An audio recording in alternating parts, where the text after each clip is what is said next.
Padre, en el nombre de Jesús, damos gracias, Señor, por este momento. Y sea, Señor, usted guiándonos hacia toda verdad y que su Espíritu nos enseñe, Señor, porque lo necesitamos. Necesitamos nutrirnos, santificarnos en su palabra y su palabra es verdad. Señor, gracias por este privilegio. Que a usted sea la honra y la gloria. En el nombre de Jesús. Amén. Estamos viendo las 3 virtudes que tenían estos tesalonicenses que los destaca aquí en una oración, Pablo. Destaca estas virtudes con respecto a cómo era su comportamiento después de haber sido convertidos, después que el Señor los trajo de la luz, de las tinieblas a la luz. Entonces, esto es de resaltar, y lo dije en la enseñanza el domingo pasado, que la iglesia debe tener virtudes que se deben notar, que son lo que pasa en lo interior se debe exteriorizar. A cada uno de nosotros se nos debe notar que somos creyentes y debiésemos tener como comunidad de iglesia local una distinción. Si hay estas virtudes, si no las tenemos, tenemos que procurar llegar y alcanzar como los tesalonicenses, que al poco tiempo de haber recibido el mensaje de salvación, ellos empezaron a experimentar esto en sus vidas. Y lo vimos en el versículo 3 que dice: acordándonos sin cesar delante de Dios y Padre nuestro de la obra de vuestra fe. Ya vimos que ellos tenían una obra de fe, ¿cierto? Ellos obraban en razón de que tenían esa fe, o lo demostraban, por decir así. Del trabajo de vuestro amor. Y eso fue lo último que vimos, que ellos mostraban. Acuérdense cuando yo dije que el amor es el motor, está en la santificación, en la salvación, el amor de Dios está en todo.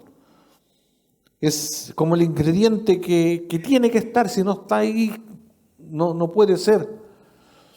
Es como cuando dicen los científicos que a una molécula que hace que los átomos estén unidos le llaman la molécula de Dios, porque no saben por qué los elementos quedan contraídos, y porque sí. No hay una explicación por qué se atraen. Y es porque Dios lo dispuso así, obviamente. Pero en el amor de Dios es un elemento importantísimo. Y este amor lo vimos que se había reflejado en ¿qué? En anunciar el Evangelio a los demás. Por amor, ellos se movieron y en toda la región fueron impregnando el mensaje de que Jesucristo salva. Entonces, ¿cuál es la motivación? Y lo último que yo dije la semana pasada era que, ¿en qué estamos? ¿Estamos motivados a llevar el Evangelio? ¿Esta semana invitó a alguien a usted? ¿Se le olvidó haber invitado? ¿No escuchó el mensaje y no sabía? Bueno, sigo motivando de que usted invite a alguien, hable de Cristo a alguien, es necesario. Yo les dije, repasemos a los que a lo mejor un tiempo le habíamos hablado de Cristo. Háblenles de nuevo. No agobiando, obviamente, con cierto equilibrio y sabiduría, pero repasemos, porque esto de vida y muerte.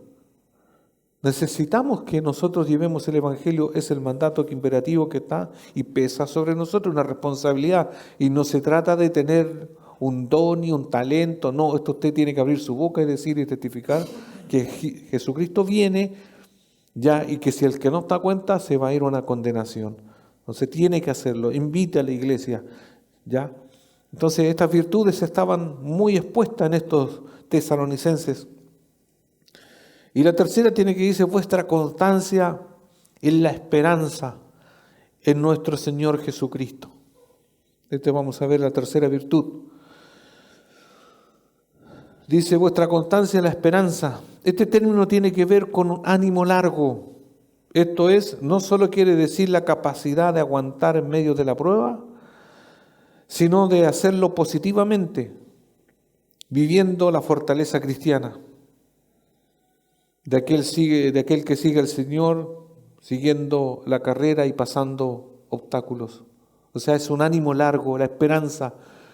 Estos tesalonicenses tenían este ánimo largo, o sea, una esperanza, no como dicen en Chile, la esperanza del pobre, que nunca se pierde, no. Esta esperanza está en Cristo. Ese ánimo largo, o sea, no es una paciencia cortita, como decimos nosotros, no, cuando yo le dije otra vez en una prédica, 2 mechas cortas, no, aquí hablamos de una esperanza, de una espera animosa, dilatada en el tiempo, y es una capacidad de aguantar en medio de las dificultades, en medio de la prueba. Los tesalonicenses tenían esta virtud, que era esa capacidad ya de aguantar en medio de la prueba. Acuérdense, y les recuerdo el contexto a los que no estuvieron en la introducción, ellos empezaron a despojar de todos sus ídolos y a dejar todo lo que su antigua religión o sus creencias, ¿cierto? Y se volvieron al Dios vivo. ¿Y qué pasó con eso? Empezó a haber rechazo, el rechazo después llevó a persecución, y estamos hablando, en aquellos tiempos costaba la vida decir ser creyente. Entonces era literalmente de vida y muerte ser creyente. Si ellos decían y confesaban a Jesús, les costaba la vida. Y esto traía problemas a toda la familia. ¿Ya? Entonces, esto era importante. Aún así, en medio de ellos perdieron privilegios, estatus social, comodidad y todo lo que se perdía, lo que se perdió a causa de Cristo, ellos seguían manteniendo una esperanza que obviamente está en nuestro Señor Jesucristo. Entonces, eso es lo que Pablo está diciendo y daba gracias a Dios porque él veía en ellos vuestra constancia, la esperanza, ¿ya? Como dice el escritor en Hebreos 12, el 1 y 2, como dice el escritor de Hebreos 12, 1 y 2, no a la pasividad, sino a correr con paciencia la carrera que tenemos por delante, puesto los ojos en Jesús, el autor y consumidor de la fe. Cuando habla de la carrera no es lenta, es correr, porque no habla aquí de caminar, ¿cierto? No a la pasividad, sino a correr con paciencia la carrera. Hay obstáculos, los saltamos y seguimos y seguimos y seguimos. Es el llamado a los creyentes, porque hay circunstancias adversas, pruebas, malas noticias que llegan a nuestra vida, un examen que salió negativo. Podemos decir que de repente nos enfrentamos nosotros con la vida cotidiana. Mire, usted no puede tener ningún problema, pero a cierta edad, y digo, hablo por mí, que después nos encontramos que ya no tenemos el mismo ánimo porque ya estamos más viejitos, o uno está más viejito, y se empieza a notar. Uno dice, aunque después de los 50 ya las cosas no son iguales. Y si a usted es bueno para ver estos reels en redes sociales, bueno, literalmente es así, cuando uno sale parece que está así en la mañana, sale más tieso que las momias, cuando muestran así los monitos, así sale uno en la mañana, como que todas las articulaciones les duelen y después ya empieza uno, ya como que se empieza a quebrajar uno en la mañana. Sí, ya no es como antes. Bueno, cuando joven yo creo que también costaba salir, pero eso era más la flojera, no era porque el cuerpo en sí le dolía, ahora duele, el cuerpo cuesta y después uno que esto, que lo otro, pero hermanos, más allá de esto que estoy diciendo, tenemos que seguir. En lo espiritual, el espíritu no se cansa, no se agota, porque el Señor nos renueva. Entonces esto era destacable, la constancia de los tesalonicenses era impulsada por la razón de la misma que señala ahí, que literalmente era el Señor. Y eso misma, si nosotros tenemos el mismo Señor que tenían los tesalonicenses, entonces tenemos que tener la misma esperanza puesta aquí en Cristo. Aunque alguien podría decir, y podríamos especular, si usted leyó Primera Tesalonicenses y Segunda Tesalonicenses, y hay algo que obviamente sabemos, que yo también lo dije al inicio, en la introducción de esta carta, que se habla mucho, que es la venida del Señor. Aquí habla del rapto y todo eso, la carta en sí, ¿cierto? Entonces podríamos decir y especular que como a ellos se les dijo que el Señor venía ya en las nubes y venía a arrebatar su iglesia, entonces eso era como una esperanza viva, más sugiriente, mejor, por decirlo así. Sí, podríamos especular que a ellos se les dio como un mejor ánimo, podríamos decir, una mejor esperanza. Pero ¿cuál es el problema? Para nosotros, que ellos tenían esta carta, no tenían todo el Nuevo Testamento hasta ese entonces. Nosotros tenemos todo el Nuevo Testamento y el Antiguo Testamento de manera muy ordenada y tenemos más escrituras que hablan de la esperanza en Cristo. O sea, tenemos más luz. Y eso derriba a lo que podamos decir, pero es que a ellos se les animó diciendo que el Señor venía pronto y todo. Bueno, a todo esto ustedes saben que de acuerdo a lo mismo de la carta que ellos lo malinterpretaron. Entonces, Porque a ello, en 1 Tesalonicenses 4, versículo 17, hace mención a lo que yo le estoy diciendo. 1 Tesalonicenses, capítulo 4, versículo 17. Versión NTV dice: luego, junto con ellos nosotros, los que aún sigamos vivos sobre la tierra, seremos arrebatados en las nubes para encontrarnos con el Señor en el aire. Entonces estaremos con el Señor para siempre. Esto se le había dicho y se le había dado a ellos como una información importantísima. Dentro de la tribulación y lo que estaban pasando, esto era para animarlos, diciéndole: el Señor se va a levantar, se va a llevar a los que estén muertos, a los que estén vivos, etcétera, ¿cierto? Y nos encontraremos con el Señor en el aire. Esto es importante, acuérdense, no lo vamos a ver ahora, pero en el Señor en el aire. Entonces, estaremos con el Señor para siempre. Ya, y como digo yo, que uno podríamos sentir envidia, celos, porque a ellos se les dio esta promesa directa, este motivo de esperanza. Pero nosotros, como dije, ya tenemos toda la Escritura, ellos no tenían toda la Escritura, nosotros tenemos el Antiguo y Nuevo Testamento. Pero sí o no, que culturalmente desde pequeños venimos escuchando en las esquinas, en algunos días, ¿cierto? Prepárate porque Cristo viene. Y vemos a los hermanitos que andan por la calle, ¿cierto? Predicando que Jesucristo viene. Entonces, ese mensaje de esperanza o esperanzador, que Dios viene, que Cristo viene, lo hemos escuchado, ahora lo podemos entender, ya siendo creyentes, de que es una verdad. Y esa es una esperanza que debe mantenernos firme. ¿Ya? Entonces, eso mismo que tenían los tesalonicenses también puede pasar a nosotros. Nosotros, en medio de la dificultad que usted está pasando ahora, o la dificultad que usted va a pasar, o vamos a pasar, estaremos, como sea, ya, como conjuguemos el verbo, ¿cuál es el punto? Tenemos una esperanza. Tenemos esperanza de que el Señor viene por nosotros. Es lo mismo que para ellos. El Señor vendrá en el aire y llevará, resucitará a los muertos, a los que duermen, como dice la Biblia, y también a nosotros los que estaremos vivos, si es que estamos vivos. Entonces, ¿hay una esperanza? Claro que hay una esperanza. El Señor viene. No sabemos cuándo, pero es algo que va a suceder. Entonces ya tengo algo. Eso me debe animar. Supongamos que usted justo así, ya está. Ay, y el Señor lo lleva. Y usted ya ahí se despoja del problema que tenía o de lo que sea. Entonces tenemos una esperanza, eso nos debe animar a seguir. Pero si no viene el Señor, ya tengo que pagar 48 cuotas de la casa y eso me va a llevar casi, no, 48 son más, pero igual, no importa, el Señor viene, anímate, porque eso o las cosas que sean nos debe animar, que un día todo esto de aquí de la tierra va a pasar. Acuérdense que somos embajadores. Por lo mismo, como dice la palabra en el original, nosotros debemos tener ánimo largo o ser constante en esperanza. Tiene que ser una esperanza larga. ¿Ya? ¿Qué pasa en nosotros? Nuestra esperanza a veces es cortita, pequeña. No, ya estoy aburrido de esperar ya. ¿Sí o no? Para nosotros esperar un día, una hora, no, un año, mucho tiempo.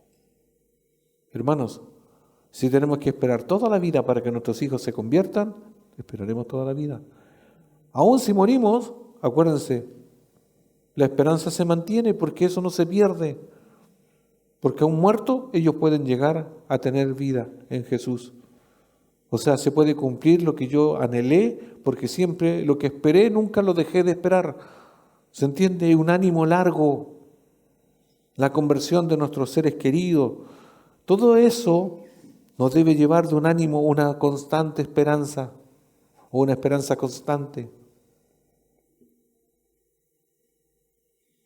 Aunque seamos sinceros con nosotros mismos, a veces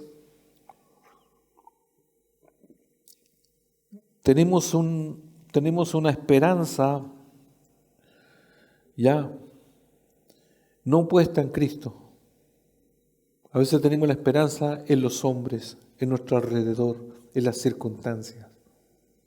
Otras veces lo he dicho, para algunas cosas decimos creer en Dios, pero no le creemos a Dios, porque nuestra esperanza está puesta en otras cosas.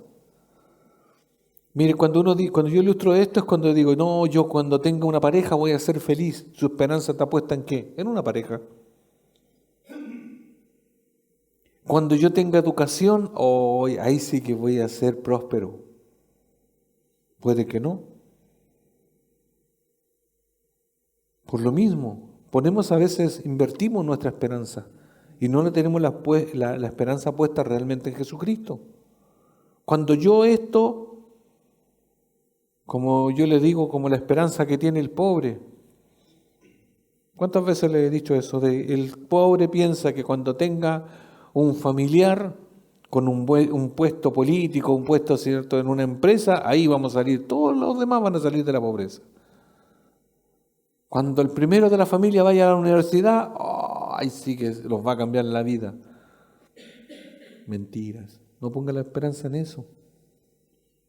Hermanos, la felicidad, la vida eterna, todas las cosas que duran están puestas en Cristo. Y solamente en Él tenemos que poner nuestra esperanza. Porque queremos, si usted no piensa así, si no pensamos así, vamos a sucumbir, nos vamos a sentir mal y vamos a vivir arrastrando una vida como de derrotados. Los tesalonicenses se caracterizaron de tener esa esperanza. O sea, ¿y cómo se nota cuando alguien tiene la esperanza puesta realmente en Cristo? Porque sigue, lo tratan de decirle no, pero la persona sigue. Porque no se cansa, porque sabe la recompensa que hay en Cristo, sabe que toda la pellejería que pasemos aquí es momentánea. ¿Qué pasa cuando usted quiere ir a trabajar? O sea, tiene que ir a trabajar o tenemos que ir a trabajar, ¿cierto? Y no tenemos ganas. Por todas las razones que sea. Y entre comillas, rebajando un poco, ¿cuál es la esperanza que tiene usted o la motivación? Tengo que pagar. Si yo no voy, ¿quién va a trabajar? Tengo que pagar la luz, el agua, la escolaridad, todas las cosas. Tengo que pagar los alimentos. Entonces, esa motivación, que podríamos hablar como esa motivación, nos hace de levantarnos. Porque si no llega la hora, el jefe me va a reprender, etc. Entonces, aunque sea una leve motivación, vale que la redundancia nos motiva. Pero eso es leve, eso es poco. Lo que tenemos con Cristo es mucho mayor y mucho mejor. Entonces, ¿a quién tendríamos que obedecer y atender con mayor razón o mantener esa esperanza? En Cristo. Colosenses 1:27 lo aclara y lo remarca claramente. O sea, si usted tiene la duda en quién voy a poner mi esperanza, aquí está. Ya que Cristo es nuestra esperanza. ¿Ya? Dice y leo, a quienes Dios quiso dar a conocer la riqueza de la gloria de este misterio entre los gentiles, que es Cristo en vosotros la esperanza de gloria. Esto antes era un misterio para los gentiles. Dios había revelado solamente al pueblo de Israel, a los judíos, ¿ya? Pero ahora los gentiles o todos los que no son judíos, se les reveló este misterio que Cristo en vosotros la esperanza de gloria. Hermanos, Cristo es Dios y como Dios, en Él todo se sustenta, todo. Apunté solamente algunas cosas. En Cristo tenemos esperanza de vida eterna. Primera de Juan 5:12. O sea, ¿dónde usted va a encontrar la vida eterna? ¿En los musulmanes, en las otras religiones? ¿Dónde va a encontrar? ¿Ya? ¿Se va a reencarnar? ¿Dónde va a encontrar la vida eterna? Primera de Juan 5:12 dice, versión NTV, el que tiene al Hijo tiene la vida, el que no tiene al Hijo de Dios no tiene la vida. O sea, en Cristo está la vida. el Hijo de Dios. Usted cree en Jesús, en Cristo, tiene vida eterna, porque Él es eterno, porque Él da vida para siempre, por siempre y para siempre. Por eso se contrasta con la esperanza. La esperanza de creer en Cristo me da vida eterna. En Cristo tenemos la resurrección. Usted va a morir y después va a seguir viviendo con otro cuerpo. Juan 11, 25 al 26, versión NTV, Juan 11, 25, 26.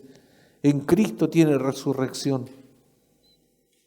Mire, por más que a usted le hagan un mausoleo de mármol, ya, con todo, el mejor mausoleo, usted de ahí va a salir, porque tiene resurrección, no se van a quedar sus huesitos ahí. Bueno, los huesitos se van a convertir en nada, en tierra, ya, pero usted va a salir de ahí, va a salir de la tumba, como Cristo resucitó. Entonces hay una esperanza. Jesús dijo, o les dijo, yo soy la resurrección y la vida, el que cree en mí vivirá, aún después de haber muerto. Todo el que vive en mí y cree en mí jamás morirá. ¿Lo crees, Marta? Diciéndole a Marta esto. ¿Quiere resucitar? Crea en Jesucristo. Ya creía, bien por eso. Si no ha creído, cree en Jesucristo y va a tener resurrección, va a seguir. Hermanos, todo el que tiene a Cristo literalmente es inmortal. No sé, los que les gusta ver películas medias de esas fantásticas de la inmortalidad, de que están buscando, no sé, una espada, un anillo, que si se lo colocan después no van a morir. Bueno, usted no hace nada de eso porque Cristo ya lo hizo por usted y usted realmente es inmortal, mirado del punto teológico. Así que si quiere creerse delante de alguno, depende del contexto, ¿cierto? Yo soy inmortal. ¿Qué cree que le diga si así dice el texto? No es manera que nos jactemos en el sentido gracias a mí, no, para nada. Pero gracias a quien yo he creído, literalmente soy inmortal. Como las cosas que yo siempre destaco, la Biblia, la palabra de Dios, también es inmortal, o sea, nunca va a perecer, nunca se va a acabar. El pueblo y la nación de Israel también, la iglesia, en todo eso estamos nosotros. Yo siempre hablo como elementos, como los tres elementos que para mí son indestructibles en esta tierra. Están para la eternidad, su palabra, el pueblo de Israel, nación, y nosotros como iglesia. Y como nosotros somos su iglesia, somos inmortales. Y eso apunta ¿a qué? A tener una esperanza. Esa esperanza lo tenían los de Tesalónica. Y por último, el texto termina diciendo, en nuestro Señor Jesucristo, porque toda bendición proviene de Dios, así como la obra de vuestra fe, del trabajo de vuestro amor y de vuestra constancia en la esperanza en nuestro Señor Jesucristo. Santiago 1.17 dice, Santiago 1.17, todo lo que es bueno y perfecto es un regalo que desciende a nosotros de parte de Dios nuestro Padre, quien creó todas las luces de los cielos. Él nunca cambia ni varía como una sombra en movimiento. Entonces, para cerrar el versículo 3, las virtudes de los creyentes son motivo de gratitud del apóstol delante de Dios, de quien procede la salvación y la santificación. En este versículo vimos 3 virtudes o indicativos de un verdadero creyente. Estas 3 virtudes son indicativos de un verdadero creyente. Se las vuelvo a leer, ahí mismo está en su pasaje. La obra de vuestra fe, vuestro trabajo de vuestro amor, ¿cierto? Y vuestra constancia en la esperanza. O sea, aparte o de manera paralela, si uno dice, bueno, por los frutos los conoceréis, haciendo mención a cómo se conoce que si alguien es creyente o no es creyente, debiese haber esta virtud en un creyente. El creyente tiene una manera de obrar en la fe. El creyente tiene también un trabajo de amor. Y lo tercero sería, el creyente no se rinde porque tiene una esperanza puesta en Cristo. El creyente está ahí, el creyente tiene momentos difíciles, sí, pero ahí está. En un momento queremos abandonar toda esta religiosidad, por decirlo así, pero el creyente sigue. ¿Por qué? Porque tenemos una esperanza que está puesta en Cristo. Verso 4. Porque conocemos, hermanos amados de Dios, vuestra elección. Es cortito el versículo, ¿cierto? Pero me trajo mucho trabajo este versículo. A veces lo más simple, porque conocemos, hermanos amados de Dios, vuestra elección. Este versículo es una transición del verso 3, ya, entre el 3 y después del 5 al 10. Este verso, ¿cierto?, está como una transición donde se describe la condición espiritual o virtudes espirituales que tenían los tesalonicenses. Y después del verso 5 al 10, donde se describe la conversión pasada. ¿Ya? Si ustedes toman apunte, del verso 3, del 2 al 3, o en el verso 3 solamente habla de las virtudes de un creyente. O sea, cómo se conoce un verdadero creyente, ahí está. O la característica que debe tener un creyente. Y después en el 5 al 10 se describe medianamente cómo fue la conversión de ellos, los pasos. Por ejemplo, porque si yo leo el verso 9 dice, porque ellos mismos cuentan de nosotros la manera en que nos recibisteis y cómo os convertisteis de los ídolos a Dios. Ahí tenemos parte de su conversión, de dónde Dios los sacó. Ellos eran devotos de los ídolos, de la idolatría. Ese fue su trasfondo. ¿Ya? Entonces, este versículo, el 4, es una transición. No es decir un conector, pero simplemente es algo que está entre uno y lo otro y lo divide. Y aquí dice, porque conocemos, porque conocemos, se traduce en una forma del griego oída, oído. También puede traducirse vemos o percibimos. Aquí Pablo usa esa expresión como una percepción de que la asamblea en Tesalónica era genuina, porque conocemos, hermanos. O sea, Pablo y los que estaban con él conocían de manera genuina cómo eran estos creyentes, por lo mismo que se dijo anteriormente, por las evidencias que ellos demostraban, por estas 3 virtudes y otras más, pero en particular a las 3 que se mencionaron antes, ellos conocían, daban testimonio. Por eso en el original hablamos de esto, ellos percibían, así por decirlo, como un sinónimo de conocían cómo eran ellos. Después dice, porque conocemos, sabían o se enteraron, ¿cierto? Después viene la frase hermanos amados de Dios. La frase hermanos, solamente hermanos, amados de Dios, contiene terminología conocida del Nuevo Testamento. Hermanos en el particular es una palabra común para los hijos de Dios en Cristo. ¿Ya? Porque en el original se usa la palabra hermanos adelpoi o adelfoi. ¿Ya? Quiere decir que no es otra clase, no es clase de hermano sanguíneo.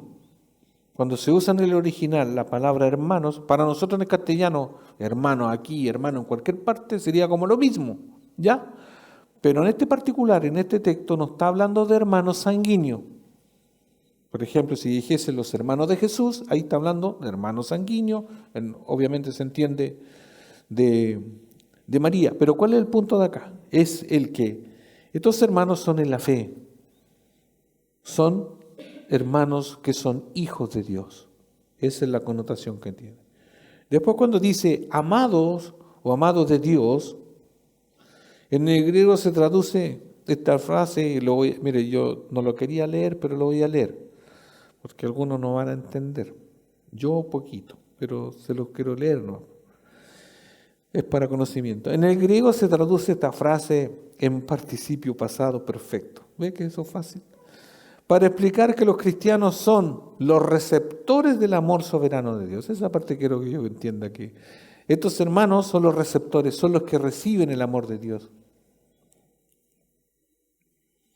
Dice, porque nosotros, hermanos amados de Dios, entonces aquí mezcla que estos hermanos son los receptores, son amados por Dios en el amor de Dios.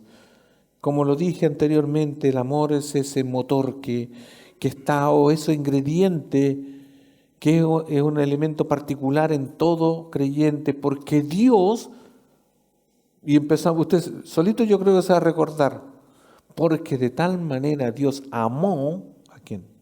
Al mundo, ¿cierto? Y en ese mundo estábamos nosotros, o están algunos, ¿cierto? Entonces empezamos a ver de que el amor está ahí.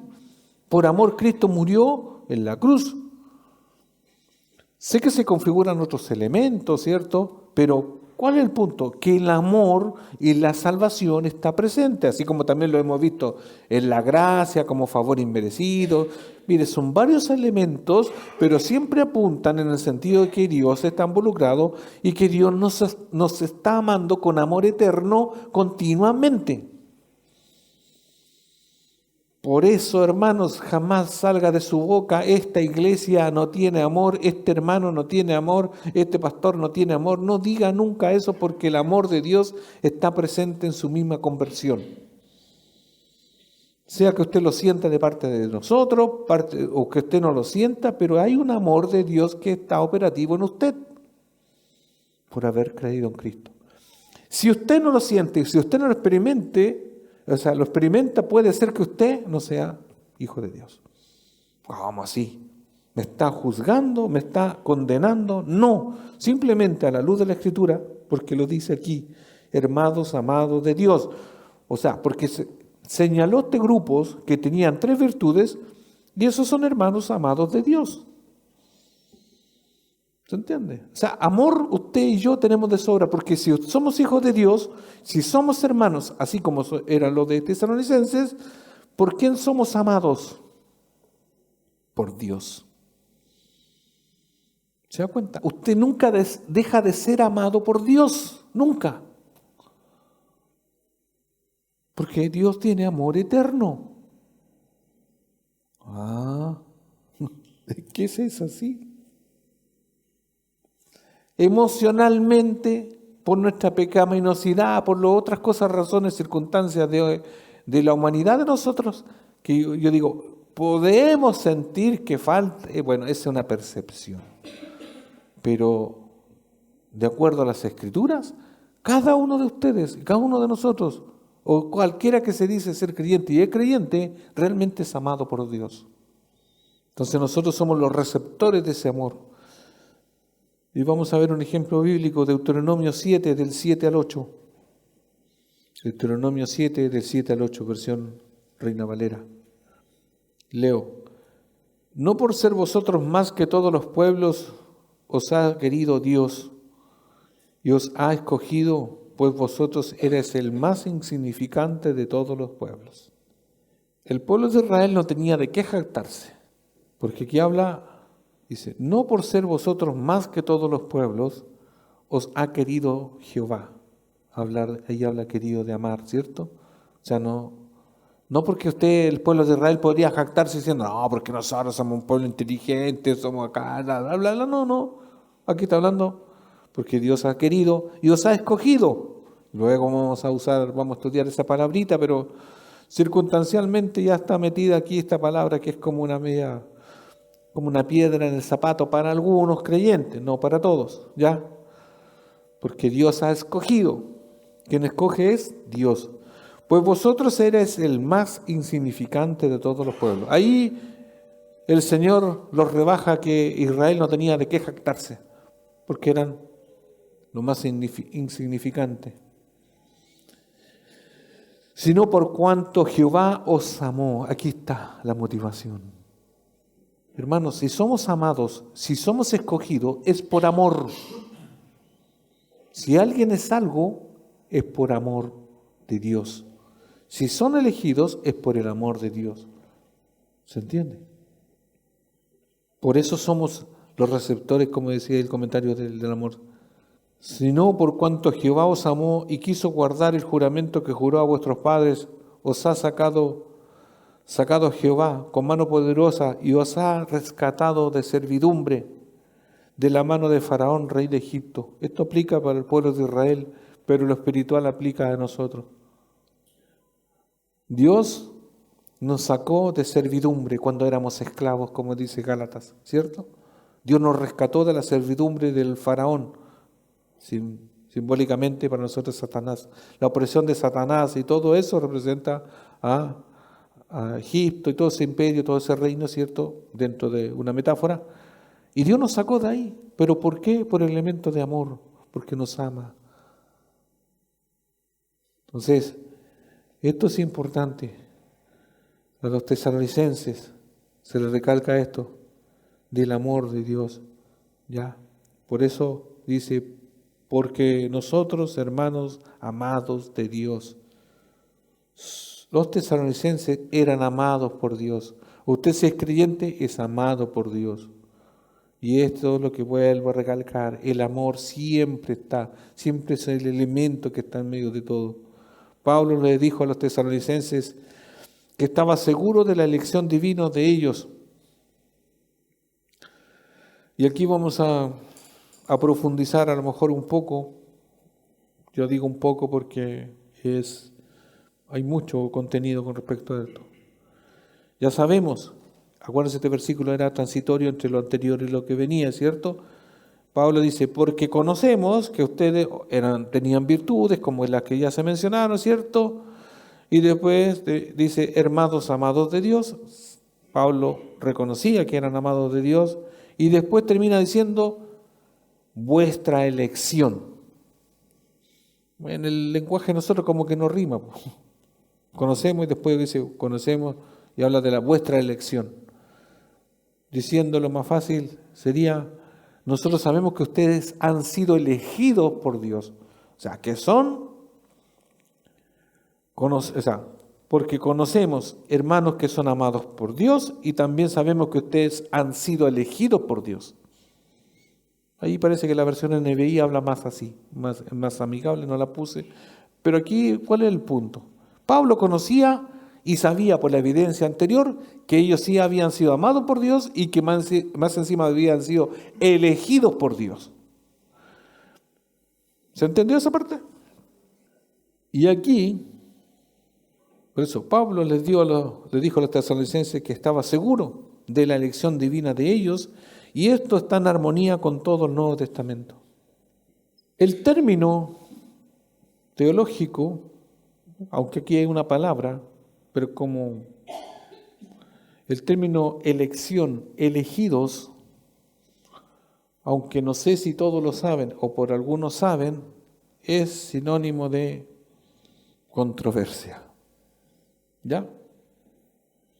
Es una terminología que está en toda la Biblia y que el ser humano, nosotros en general, del mundo creyente, aún no creyente, ha generado muchas veces controversias, ya, y también, por decirlo así, una resistencia a creer en esta doctrina. Porque una doctrina, porque como es algo que se enseña y está en toda la Biblia, y cuando se estudia teología, esto se enseña por separado.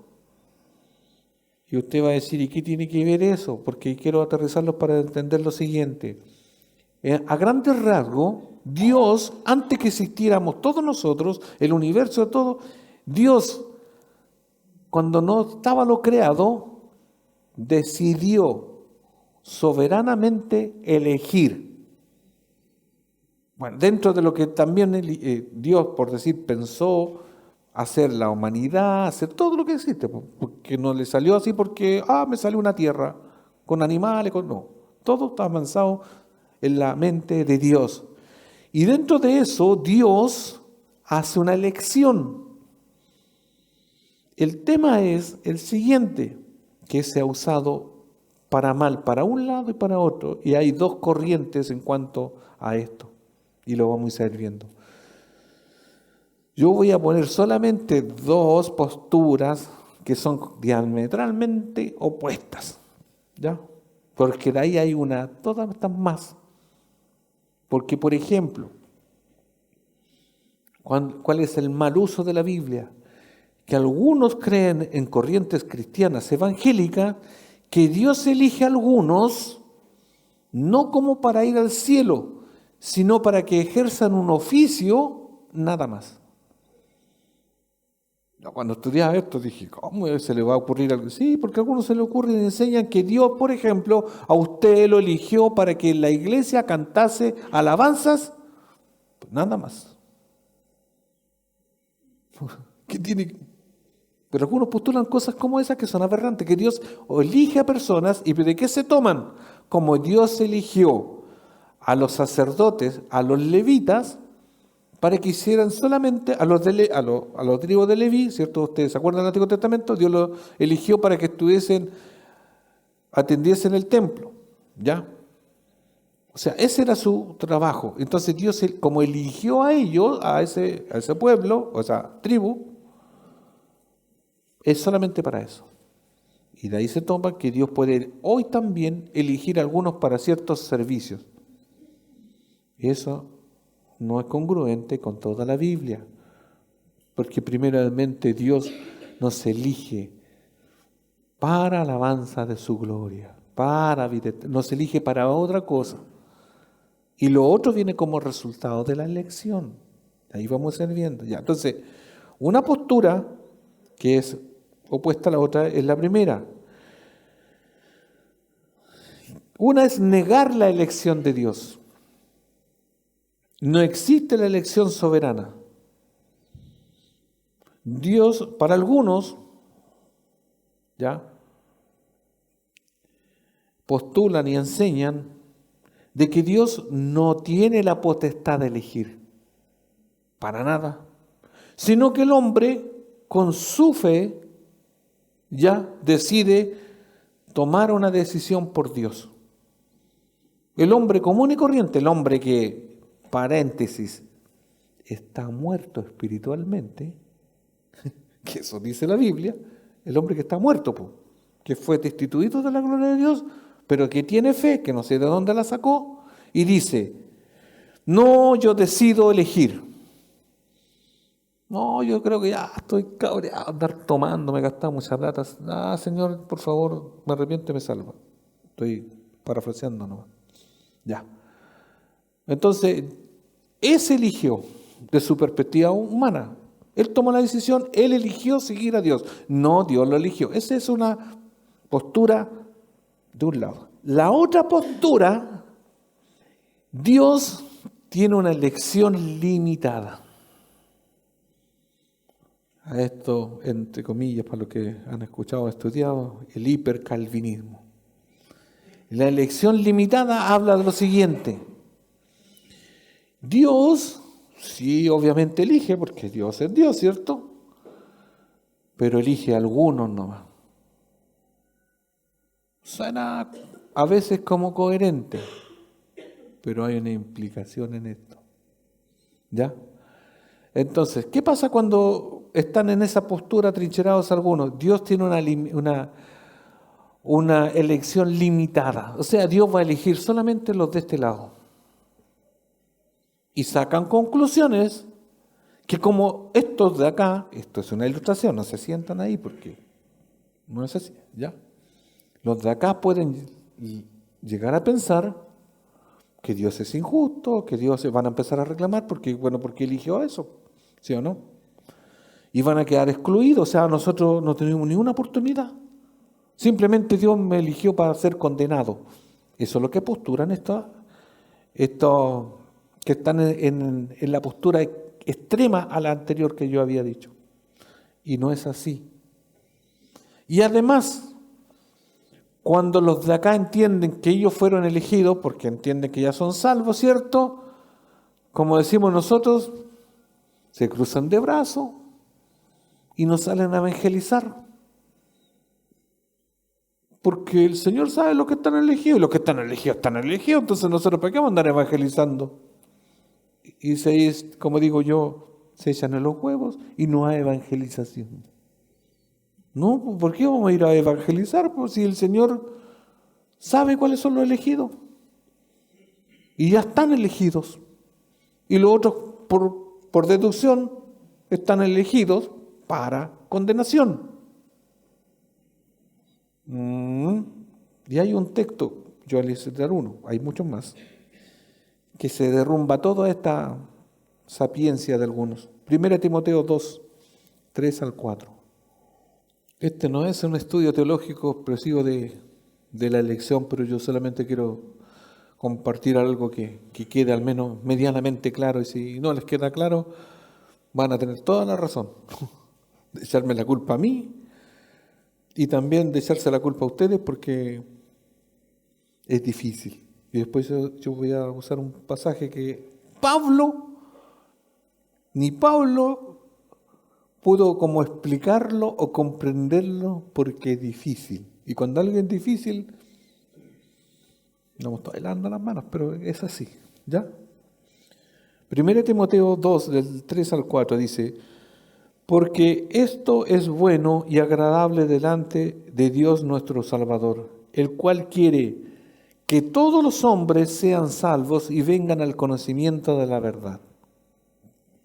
Mire, porque todo es bueno y agradable delante de Dios nuestro Salvador. Aquí está hablando de Dios el que salva, el cual, hablando del Salvador, elemento que salva, ¿cierto? ¿Y quién salva?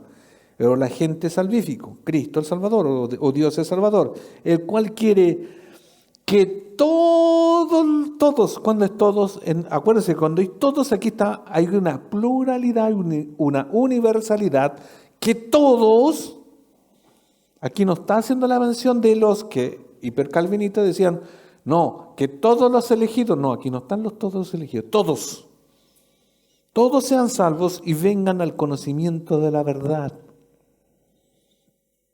¿Se da cuenta? En esa la postura de que Dios tiene sus elegidos, que esos elegidos, sí, hay una parte, sí, pero no toda es verdad. ¿Se entiende? Que Dios quiere en su sabiduría que todos procedan. El querer es un potencial, y una vez lo hablamos así, Dios tiene el poder, porque Dios tiene no poco de poder, todo el poder de salvar a toda la humanidad. Es un potencial. ¿Ya? Por lo mismo, porque Dios envió a su Hijo, ya se lo cité, Juan 3:16, porque de tal manera amó al mundo, ¿a cuál? A todos los amó. Por lo mismo, sacrifica a su Hijo. El pero es el siguiente. Y también es que son verdades que no están en contra de otra verdad o de otra verdad teológica, sino que ¿cuál es el punto? ¿Ya? Todos los hombres se niegan, o no todos, sino que algunos se niegan a responder a este llamado. Cuando usted anuncia el Evangelio, algunos se niegan, me refiero, se niegan hasta el punto de su muerte, como otros se niegan o nos negamos, pero después reaccionamos. Es tanta la insistencia, ya sea de la evangelización y de Dios, que Dios abre bueno, ahí empieza otra parte, pero eso no invalida lo otro. En la idea general, para que entendamos bien y vamos viendo esta parte, Dios quiere que todos se conviertan o se vuelvan a Él. Guarda esa parte.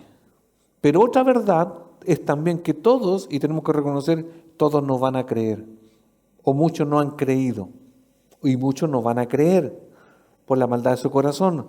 A eso se le llama la responsabilidad, ¿ya? Porque cada uno es responsable. Pero después vamos a ver, pero a grandes rasgos, ¿esto es verdad? ¿Que algunos son responsables o que somos responsables? Sí. ¿Lo otro también es verdad que Dios elige? Sí. Donde nos quedamos cortos es en un universo de mucha gente que usted le habla a Cristo, usted ni yo no sabemos ni vamos a ver quiénes son los elegidos. Después deducimos por la evidencia que mostraron estos tesalonicenses que esos son elegidos. O por decirlo de otra manera, por los frutos uno deduce que alguien es elegido, ¿se entiende? Pero no al revés. Antes que alguien de fruto, alguien que no sea nada, ¿cómo lo distingue? Ah, yo creo que este es hijo de Dios. No, este. Y otras veces nunca, o sea, en otros casos nunca vamos a llegar a saber. Los casos más extremos, solamente el Señor sabe cuando alguien es salvo, cuando el Señor dice, nunca os conocí apartado de mí. No todo el que me dice Señor. Ahí también nosotros nos vamos a asombrar porque muchos dicen, pero tampoco lo son. Entonces, volviendo a la lección, esto es dificultoso muchas veces de entender, de enseñar, de dirigir. Y el caso mismo de Pablo lo dice así. Pablo mismo se declara incapaz de desentrañar ese misterio, que no por ser misterio deja de ser una realidad. La misma palabra misterio, cuando algo es misterioso, ¿qué es para ustedes? Algo que a veces no tiene, claro que está secreto, que no tiene como, no sé, no se ve, está ahí, ¿cierto? Es como medio nebuloso, está ahí escondido, no sé, ¿ya? Pero algo que usted y yo, que consideremos que es misterioso, no va a dejar de ser misterioso, no, si yo lo entiendo o no lo entiendo. Va a seguir siendo. Romanos 11, del 25 al 36. De aquí está el misterio. No, este misterio gozoso, ese que me acordé de los misterios de eso, del rezo del... No, nada que ver. Romanos 11, del 25 al 36, versión NTV. Mis amados hermanos, quiero que entiendan este misterio para que no se vuelvan orgullosos de ustedes mismos. Ya el encabezamiento dice, quiero que entiendan este misterio, pero si el misterio es misterio, pues si no sería misterio, ya. Pero dice, amados amigos, quiero que entiendan este misterio. ¿Cuál es el misterio? Y aquí lo explica. Parte del pueblo de Israel tiene el corazón endurecido, pero eso solo durará hasta que se complete el número de gentiles que aceptaran a Cristo. Y entonces todo Israel será salvo, como dice las Escrituras. El que rescata vendrá de Jerusalén y apartará a Israel de la maldad. Y mi pacto con ellos es que quitaré sus pecados.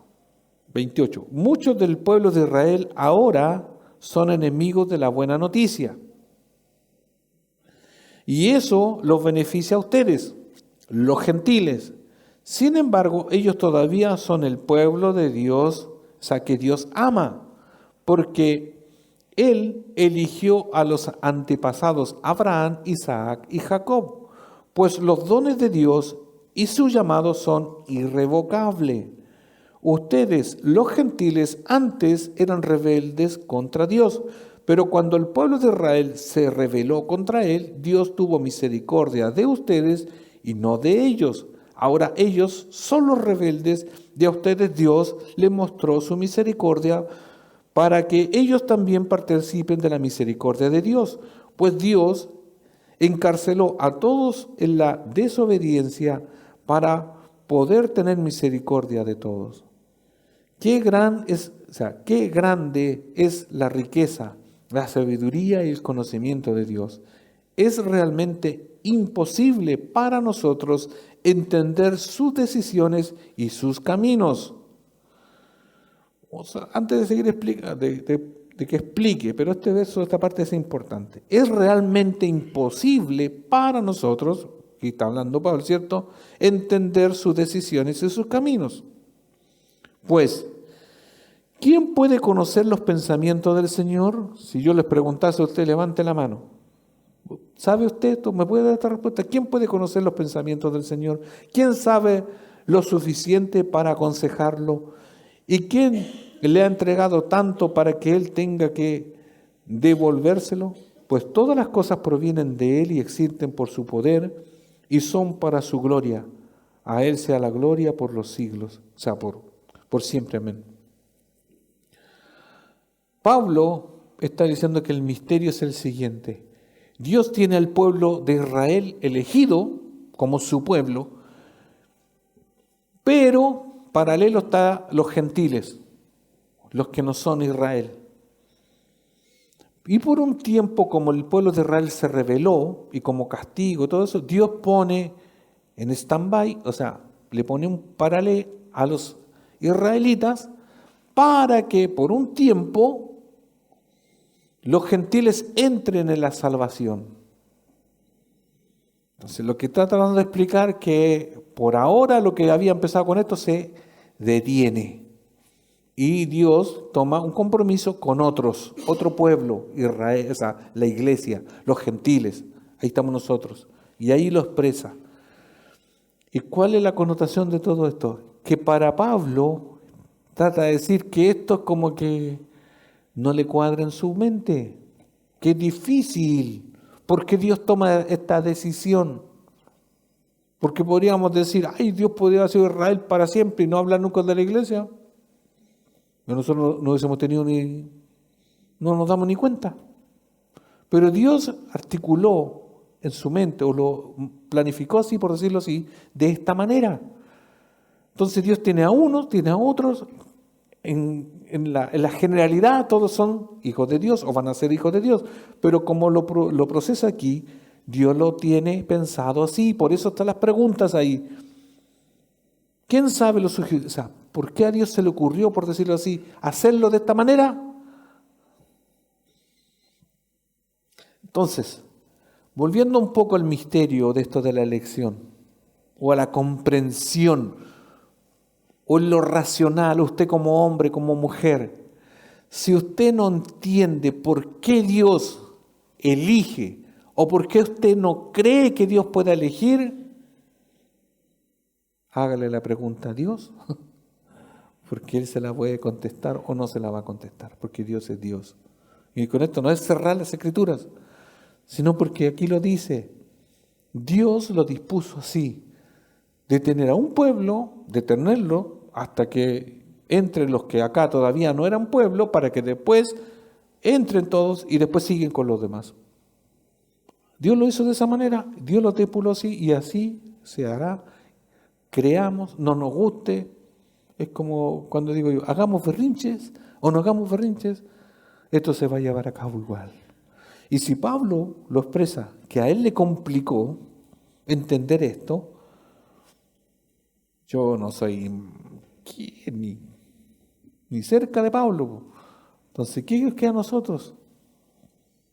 Hermanos, hay cosas que uno las dice de esta manera y no es ser sinflones, no, simplemente hay cosas que son difíciles, pero que no cambian ciertas verdades absolutas. Entonces hay cosas que a nosotros se nos demanda como pastores, pero explíquenos. Sí, pero hay cosas que no son explicables. ¿Cómo quiere que le explique? Trata uno de hacer un bosquejo, sí. Como cuando decimos, y los ponemos ahí, si Dios es uno, pero en tres personas, Padre, Hijo, Espíritu Santo. Pero ¿cómo uno sabe el otro que no sabe? Sí, pero lo que sí sabemos, lo enseñamos, y lo que no podemos explicar. Y esto de la elección de Dios tiene esta complicación. Solamente voy a leer un verso más y vamos a tener que seguir el domingo que sigue. No hay duda que la doctrina de la elección es difícil de entender y también difícil de explicar. De ahí que haya generado conflicto entre creyentes y posiciones radicalizadas que han traído serios disgustos e incluso divisiones entre grupos de hermanos. Hermanos, cuando en la iglesia alguien se abandera con una postura que puede ser genuino, puede ser valedero, pero ¿cuál es el punto? Que cuando alguien se adueña de una verdad por creerse superior a otros, puede hacer daño a la iglesia. ¿Ya? Y esto no es ser carismático, que todos tenemos que estar de acuerdo, no se trata de eso. Pero cuando usted tiene una duda y cree que algo es así, ya estoy diciendo que a lo mejor yo puedo estar equivocado, usted puede estar equivocado, pero como no tenemos un juez por el momento, pero manténgase en su pensamiento. No echa a perder a los demás que a lo mejor también están o son muchos débiles en la fe y que por más que su idea, la intención de la idea genera conflicto y división en la iglesia. No sea un divisor como lo enseñamos en Gálatas. ¿Ya? No, nosotros tenemos que ser pacificadores. Porque si alguien todavía no entiende una verdad teológica, aunque para usted sea la más simple, para otro puede ser que todavía no sea el tiempo. No genere conflicto. No puede decir, ¿y cómo no voy a saber? Porque todavía no sabe. ¿Cómo no vas a entender? Porque todavía no es el tiempo. Usted no le puede decir a un niño de 2 años, ¿y cómo todavía no sabe leer? Porque todavía no es su tiempo. ¿Todavía no sabes caminar? Porque todavía no es tiempo. Aguántese. ¿Ya? Entonces yo lo animo a esto. ¿Por qué? Porque como doctrina a veces es un poquito complicada, pero un verso, y es el último que leo, da dando la razón. Mateo 24, 22, 31. Mateo 24, 22 al 31 dice, y si aquellos días no fuesen acortados, nadie sería salvo, mas por causa de los escogidos, aquellos días serán acortados. Después sale el 24. Porque se levantarán falsos cristos y falsos profetas y harán grandes señales y prodigios de tal manera que engañarán, si fuese posible, aún a los escogidos. Y ahí está genéricamente la palabra, escogidos. 31, y enviará a sus ángeles con gran voz de trompeta y juntarán a sus, y dele, escogidos, de los 4 vientos desde un extremo del cielo al otro. Entonces, la palabra que después se estudia como una doctrina de la elección soberana de Dios es lo que ha traído controversia. Pero en un texto como este mismo y otros más que después el domingo vamos a desarrollar, el que viene, ya encontramos que Dios tiene sus escogidos. Y entiéndase siempre que yo les he enseñado a esta iglesia, cuando Dios está hablando en primera persona, ya es cuando Dios está hablando hacia abajo. Yo siempre les digo este ejemplo. Es Dios que está diciendo, mis escogidos. Usted va a altercar con Dios, decir, ¿y por qué? De abajo hacia arriba, ¿usted le cabe alguno de, no sé, tiene alguna autoridad de decirle a Dios, ¿por qué escogiste? Y bueno, si quisiéramos, el domingo podríamos ver Romanos, que ahí está la pregunta, porque podríamos nosotros, sin saberlos o por nuestra ignorancia, tratar de injusto a Dios. Y con algunos hermanos que yo he hablado de esto es meterse las patas a los caballos. Porque usted y yo, que un día digamos, Dios, es injusto lo que tú estás haciendo, es para que Él me acicharre en el mismo momento, porque Dios no es injusto para nada, si es más sabio que nosotros.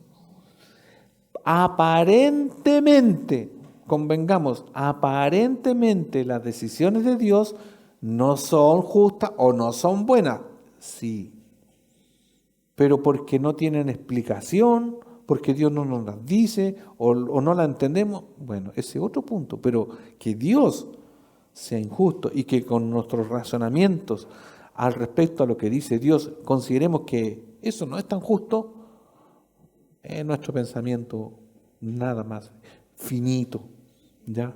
Entonces queremos que lo que Dios dice y si está en la Escritura, eso es absoluto. Y por eso mismo, yo lo expliqué anteriormente, esto de la elección ha traído controversias. Algunos dicen que esto, que el otro dice que lo otro, y otras cosas más que son más aberrantes. Sí, pero quédese con lo que usted entiende. Quédese con la idea central. Por amor. Si usted es creyente, si usted ha estado en las virtudes que mencionamos, ¿cierto? Ha andado en amor, en la fe que obra, tiene una esperanza y todo lo demás, ¿cierto? es porque Dios a usted, en amor o por su amor, a usted lo eligió. Y como dice las Escrituras, antes que usted fuese o hiciese lo bueno y lo malo, Dios a usted lo eligió. Y eso, ¿a qué? Que considérese agradecido que usted lo eligió, porque tiene un hermano, un amigo, un vecino que está ahí y que a lo mejor usted ve que puede ser que no haya sido elegido. O alguien que ya partió, que usted vio que nunca quiso por Cristo o negó, y usted sí. Entonces, eso debe quedar en nosotros, que gracias al Señor, porque no era meritorio yo, sino que su amor hizo que fuésemos amados por Cristo y elegidos para salvación. ¿Ya? Póngase en pie. Padre, damos gracias, Señor, porque los tesalonicenses mostraban evidencia de la salvación, y ayúdenos a que nosotros también estemos en esa evidencia, que se nos note que somos creyentes, hablando lo último de la esperanza. Y también, Señor, damos gracias porque usted es el que escoge, usted es el que elige. Y Señor, sabemos que usted sí nos ha elegido por su amor y beneplácito, porque éramos insignificantes, porque usted nos eligió y todo es de usted, porque usted nos libertó de la esclavitud del pecado, Señor, y usted mantiene un amor eterno hacia nosotros. Señor, gracias porque a usted, a los que se escogió, nos preserva, nos sostiene, nos alimenta. Y gracias por ello, Señor, porque no nos ha desamparado. Gracias, Señor, porque si hubiese sido al revés, si nosotros hubiese existido la posibilidad de nosotros elegir, creo que ya nos hubiésemos cansado, porque no tenemos poder en nosotros de mantenernos, ha sido usted. Es usted que nos sostiene con su mano. Por eso gracias, gracias, porque sé que usted nos sostiene, sé que usted nos protege, sé que, Señor, usted es el único que deja las 99 para ir detrás de la una. Gracias, Señor, porque aunque caigamos, como lo decía al principio, usted nos levanta, nos sostiene. Gracias porque sostiene nuestras cargas. Gracias porque cuando vemos todos los dones, como dice la Escritura, el don perfecto que viene de lo alto, del Padre de las luces, claro, porque toda buena dávida, todo lo bueno viene de usted, y nosotros sin usted no hay nada bueno. Todo lo descomponemos o lo echamos a perder. Por eso, Señor, anímenos y denos mucha sabiduría para comprender más de su palabra. En el nombre de Jesús. Amén.